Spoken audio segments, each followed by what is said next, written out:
നിങ്ങളുടെ ഇഷ്ട പരമ്പരകൾ എക്സ്ക്ലൂസീവായി സൺ നെക്സ്റ്റ് ആപ്പിലൂടെ തികച്ചും ഫ്രീ ആയി ഇപ്പോഴേ ആപ്പ് ഡൗൺലോഡ് ചെയ്യൂ.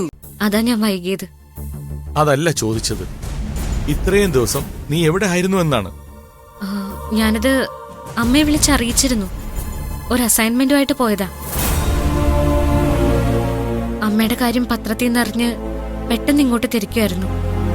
നന്ദന്റെ വീട്ടിലേക്ക് പോയില്ലേ? അങ്ങോട്ടേക്ക് പോവാൻ പറ്റിയിട്ടില്ല മുത്തശ്ശ. ജയിലിൽ പോയ അമ്മയെ കണ്ട് പിന്നെ ഓഫീസിലെ ജോലികളൊക്കെ തീർത്ത് വന്നപ്പോ നേരം വൈകി. അതാ. പിന്നെ അമ്മ പറഞ്ഞു കുറച്ചു ദിവസം ഞാനിവിടെ വീട്ടിൽ തന്നെ ഉണ്ടാവണമെന്ന്. മനസ്സുലഞ്ഞ് തകർന്നിരിക്കുകയായിരിക്കും ജയിലിൽ എന്റെ മോള്. മുത്തശ്ശ, അങ്ങനെയല്ല. നീ ഇവിടെ സമാധാനിപ്പിക്കാൻ വേണ്ടി പറഞ്ഞ കള്ളം എന്നോട് പറയരുത്. വീടും കുടുംബവും കഴിഞ്ഞേ അവൾക്ക് മറ്റെന്തോ ഉള്ളൂ. ഇവിടുത്തെ കാര്യങ്ങൾ ഓർത്ത് അവള് തീ തിന്നുന്നുണ്ട്. അവിടുന്ന് അവൾക്ക് എന്ന് പുറത്തിറങ്ങാൻ പറ്റും എന്റെ ഈശ്വര? അമ്മയുടെ ധൈര്യം ഒട്ടും ചോർന്നു പോയിട്ടില്ല മുത്തശ്ശ. സത്യമാണ് ഞാൻ പറഞ്ഞത്. ജാമ്യത്തിന്റെ കാര്യം എന്തായോ എന്തോ. അത് അധികം വൈകാതെ കിട്ടും മുത്തശ്ശ. അതിനുള്ള ഏർപ്പാടുകളൊക്കെ സ്വാമിനാഥൻ സാർ ചെയ്യുന്നുണ്ട്.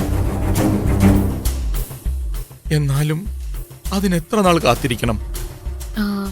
പോലീസ് കോടതിയിൽ പൂർണ്ണമായ കുറ്റപത്രം സമർപ്പിച്ചാൽ ഉടനെ ജാമ്യ ഹർജി കൊടുക്കാം. അന്ന് തന്നെ ഹർജി കോടതി പരിഗണിക്കും. ജാമ്യം പെട്ടെന്ന് കിട്ടാവുന്ന വകുപ്പുകളൊന്നും ആയിരിക്കില്ല പോലീസ് ചാർജ് ചെയ്തിരിക്കുന്നത്. പോലീസ് ഒരു മുൻവിധിയോടെയാണ് പെരുമാറുന്നതെന്ന് വക്കീൽ വിളിച്ചപ്പോ പറഞ്ഞല്ലോ. അല്ലെങ്കിൽ റിമാൻഡ് ചെയ്യുന്നതിന് മുമ്പ് ജാമ്യം കിട്ടേണ്ടതായിരുന്നു. പോലീസ് എന്തൊക്കെ വകുപ്പുകൾ ചാർജ് ചെയ്താലും കോടതി കുറ്റകൃത്യത്തിന്റെ സാഹചര്യം കൂടി പരിഗണിക്കും. പെട്ടെന്നുണ്ടായ പ്രകോപനത്തില് സംഭവിച്ചു പോകുന്ന കുറ്റങ്ങൾക്ക് കടുത്ത നിലപാടൊന്നും കോടതി എടുക്കില്ല. സ്വാമിനാഥൻ വക്കീലിനെ വിശ്വസിക്കാം. അദ്ദേഹം തോൽവി അറിയാത്ത വക്കീലാണ്.